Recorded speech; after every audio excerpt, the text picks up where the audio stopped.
Fly Zone says 37th pick. It seems like Derrick Hall was a waste of a pick. Yeah, bear with it, Fly Zone. Bear with it on that. When you look at the history of second round edges and taken, at second round edges, if you go back for about a 10-year period, don't typically have much impact in their first year. Come back this next year. Let's see if he can come a little bit and take a bigger step forward. But his story is not written as of yet, Derrick Hall.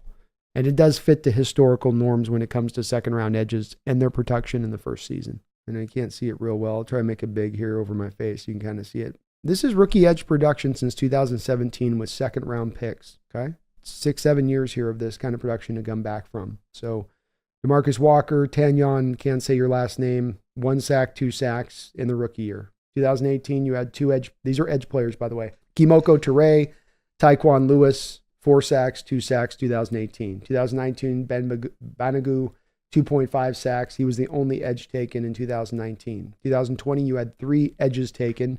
Yetur Gross, Mastos, Darrell Taylor, and AJ Epinesa. 2.5 sacks.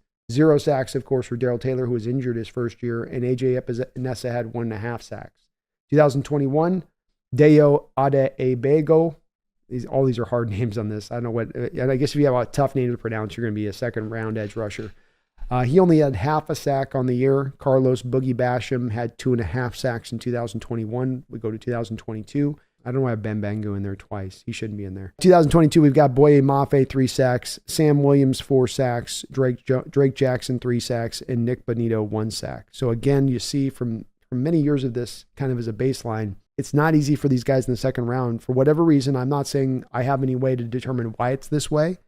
You could say, well, this is part of why they dropped, is that maybe a lot of those guys in the second round are raw edge rushers and they need the extra year of development, or they're maybe not as strong as they need to be. They need to be in that NFL weight program for a year to get themselves from a body standpoint up to snuff to be ready to roll.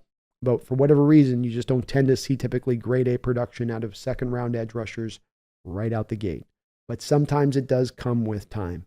So it's not to say I guarantee that Hall is going to be an awesome player, but it is to say there's reason to give this guy a little bit of that time for the development factor, because he might reward you for it. Base says Mafe went from 3 sacks in 2022 to 9 sacks in 2023.